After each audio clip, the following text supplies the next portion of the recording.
Chaque matin, c'est la même bataille. Ton esprit te tire en arrière, te fait douter, t'épuise avant même que la journée commence. Et tu sais ce qui est pire? C'est que tu penses que c'est normal. Mais ce n'est pas normal. C'est un sabotage. Ton propre esprit joue contre toi, comme un parasite silencieux qui s'attaque à tes rêves.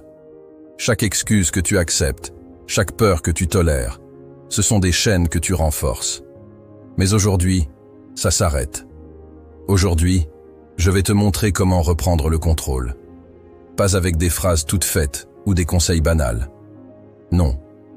On va aller plus profond.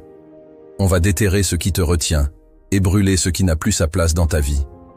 Prépare-toi, car ce voyage ne sera pas confortable. Mais il est nécessaire. Parce que si tu ne contrôles pas ton esprit, quelqu'un ou quelque chose d'autre le fera à ta place. Ton esprit n'est pas ton allié par défaut. Il est programmé pour la survie, pas pour l'excellence. Il te pousse à rester dans ta zone de confort, à fuir les risques, à choisir le chemin le plus facile. Il veut éviter la douleur à tout prix, même si cela signifie te priver de ton potentiel.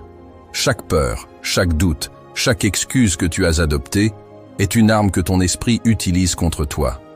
Mais pour reprendre le contrôle, tu dois d'abord identifier cet ennemi. Quels sont les schémas de pensée qui te paralysent? Est-ce la peur de l'échec? Le doute constant sur ta capacité à réussir? Ou peut-être cette petite voix qui te dit « ce n'est pas pour toi ». Quels mensonges répètes-tu à toi-même?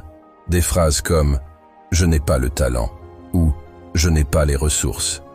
Ne minimise pas ces pensées. Elles ne sont pas inoffensives. Ce sont des barrières invisibles qui te maintiennent prisonnier. Chaque fois que tu les laisses passer sans les confronter, elles gagnent en puissance. Liste-les. Prends une feuille, écris-les noir sur blanc. Ne te contente pas de les penser, extirpe-les de ton esprit et mets-les sous tes yeux. Regarde-les en face, car ce ne sont que des illusions, des cages que tu as construites dans ton propre esprit. Pose-toi cette question. D'où viennent ces pensées? Ont-elles été implantées par une expérience passée, une critique, une peur transmise par ton entourage? Comprendre leur origine peut t'aider à réduire leur pouvoir. Une fois identifiées, tu peux commencer à les démystifier. Transforme ton regard. Ces ennemis ne sont pas insurmontables. Ils ne sont que des fragments de ton passé ou des projections d'un futur incertain. Le véritable combat commence lorsque tu décides de les affronter. Rappelle-toi, on ne peut pas battre un ennemi qu'on refuse de reconnaître. L'identification, c'est le premier pas vers la libération. Regarde-les droit dans les yeux et dis-leur « Je vous vois et je vous vaincrai ». Maintenant, fais cet exercice. Chaque jour, note une pensée limitante que tu as remarquée. Écris ensuite une vérité qui la remplace. Par exemple, transforme « Je n'ai pas le talent » en « Je peux apprendre tout ce dont j'ai besoin ». Ces affirmations ne sont pas de simples mots. Elles sont des armes que tu peux utiliser pour contre-attaquer. Se connaître, c'est posséder un pouvoir immense. En identifiant ton ennemi intérieur, tu commences à briser ses chaînes et à préparer ton esprit à la transformation. Laisse cette étape te guider vers une plus grande clarté et une plus grande force. Une fois que tu as identifié ton ennemi intérieur, il est temps de démanteler les illusions qui te maintiennent enchaîné. Ces illusions sont les piliers sur lesquels ton esprit saboteur s'appuie pour te contrôler. Elles prennent souvent la forme de croyances populaires mais fausses. Et elles sont insidieuses parce qu'elles semblent raisonnables. Combien de fois as-tu attendu d'être motivé pour agir? Combien de projets as-tu reportés en te disant « Je le ferai quand je serai prêt ». La vérité, c'est que la motivation est une émotion éphémère. Elle vient et repart comme une vague. Et si tu dépends d'elle, tu ne construiras rien de solide. Ce dont tu as réellement besoin, c'est de discipline. La discipline est l'antidote à cette illusion, car elle ne dépend pas de ce que tu ressens à un moment donné. Elle repose sur des actions régulières, cohérentes, même lorsque tu n'en as pas envie. Une autre illusion majeure est celle du temps.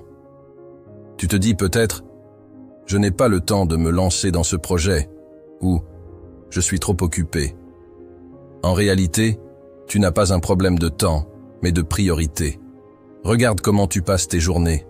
Combien d'heures perds-tu sur ton téléphone, à scroller sans but ou devant des séries qui ne t'apportent rien? Si quelque chose est important pour toi, tu trouveras le temps. Sinon, tu trouveras une excuse. Beaucoup pensent qu'ils ne peuvent pas réussir, parce qu'ils n'ont pas le talent naturel pour cela. Mais le talent est largement surestimé. Ce qui compte vraiment, c'est l'effort et l'entraînement. Chaque expert que tu admires a un jour été un débutant maladroit. La seule différence entre eux et toi, c'est qu'ils ont refusé de laisser cette illusion les arrêter. Ils ont travaillé, échoué, appris et répété ce cycle jusqu'à ce qu'ils deviennent excellents. Toi aussi, tu peux faire de même, si tu es prêt à abandonner l'idée que tu dois être parfait dès le départ. Prends un moment pour réfléchir aux croyances qui limitent ta progression. Écris-les comme tu l'as fait pour tes schémas de pensée dans le chapitre précédent. Ensuite, questionne-les. Demande-toi, est-ce vrai? Ou d'où vient cette croyance? Tu découvriras souvent qu'elle ne repose sur rien de tangible. Lorsque tu détruis ces illusions, tu ouvres la voie à une nouvelle façon de penser, plus libérée et plus efficace. Voici la vérité. Tout ce que tu veux dans la vie a un prix. Ce prix, c'est ton effort, ton temps et ton engagement. Tant que tu refuses d'abandonner ces illusions, tu continueras de chercher des raccourcis qui n'existent pas. Mais une fois que tu les détruis, tu réalises que tu es capable de bien plus que ce que tu pensais. Et cette réalisation est le début de ta transformation. Ton esprit fonctionne comme un logiciel. Ce que tu y installes détermine les résultats que tu obtiens. Si actuellement tu as l'impression de stagner, c'est parce que ton esprit est rempli de bugs, des croyances limitantes, des peurs irrationnelles, des excuses que tu acceptes comme des vérités. Pour prendre le contrôle, tu dois reprogrammer ce logiciel défectueux. Commence par définir clairement qui tu veux devenir. Pas ce que les autres attendent de toi, mais ce que toi, tu veux vraiment. Imagine ton esprit comme une boussole. Si tu ne fixes pas un cap précis, il tournera en rond. Écris cette vision noir sur blanc. Pas juste dans ta tête, mais sur papier. Quand tu relis ces mots, ils commencent à s'imprégner dans ton subconscient. Les mots que tu utilises pour parler à toi-même sont puissants. Si tu te dis constamment « je suis nul » ou « je n'y arriverai jamais », ton esprit accepte ces phrases comme des ordres. Remplace-les par des affirmations puissantes. « Je suis capable ». « Je surmonte chaque obstacle ». Dis-les à haute voix chaque jour, surtout quand tu doutes. Mais ne te contente pas de les réciter. Agis comme si elles étaient vraies. Le cerveau est malléable. Il commence à croire ce que tu lui répètes régulièrement. La peur est un bug majeur dans ton système. Mais voici la vérité. Elle ne disparaîtra jamais complètement. Tu dois apprendre à avancer avec elle. Chaque jour, fais quelque chose qui te met mal à l'aise. Que ce soit parler en public, demander une opportunité ou te lever une heure plus tôt pour travailler sur tes rêves. Chaque petit acte de courage reprogramme ton esprit pour devenir plus résilient, plus audacieux. Ce que tu consommes mentalement a un impact direct sur ta programmation. Si tu passes des heures à regarder des contenus négatifs ou inutiles, ton esprit s'en imprègne. Au lieu de cela, nourris-le avec des livres inspirants, des podcasts motivants et des mentors qui ont atteint ce que tu vises. Fais de ton environnement un espace de croissance et de possibilités. La reprogrammation mentale passe par la répétition. Ce que tu fais régulièrement définit qui tu es. Crée une routine matinale puissante, méditation, écriture de tes objectifs, exercice physique. Ces rituels ne sont pas seulement des actions, ce sont des déclarations de contrôle. Ils envoient un message clair à ton esprit. Je suis aux commandes. Reprogrammer ton esprit demande du temps, de la patience et surtout de la constance. Mais chaque jour où tu fais un pas dans cette direction, tu te rapproches de ton potentiel maximal. La transformation commence de l'intérieur et elle est à ta portée. Prends le contrôle. Écris le nouveau code. et deviens la meilleure version de toi-même. La plupart des gens fuient la douleur. C'est instinctif. La douleur est inconfortable, effrayante, parfois paralysante. Mais voici la vérité que peu osent embrasser. La douleur est un professeur, un mentor, un carburant. Si tu apprends à l'utiliser, elle peut devenir l'une de tes armes les plus puissantes. Pense à ces moments de ta vie où tu as échoué, où tu as été humilié, où tu t'es senti insignifiant. Peut-être que tu as perdu une opportunité importante, que quelqu'un a douté de toi, ou pire, que tu as douté de toi-même. Rappelle-toi cette douleur. Ne la repousse pas. Ressens-la pleinement. Pourquoi ? Parce que cette douleur contient des leçons que tu ne trouveras nulle part ailleurs.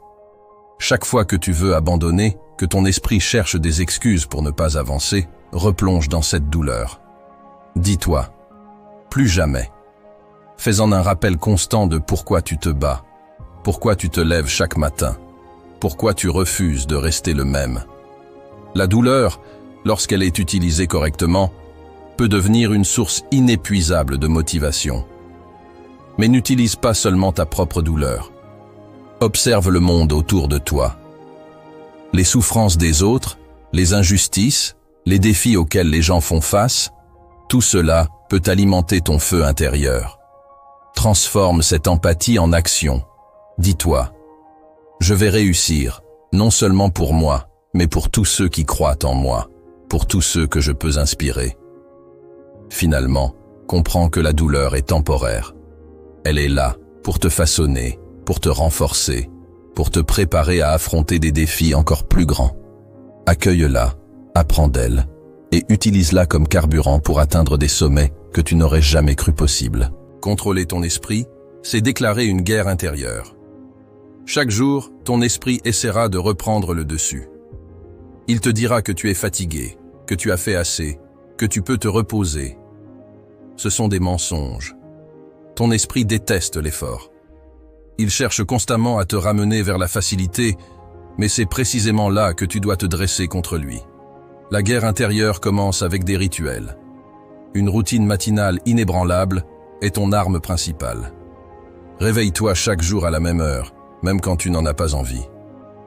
Fixe des objectifs clairs et précis. Pas une longue liste, mais 3 tâches essentielles à accomplir coûte que coûte. Ensuite, adopte l'habitude du dépassement.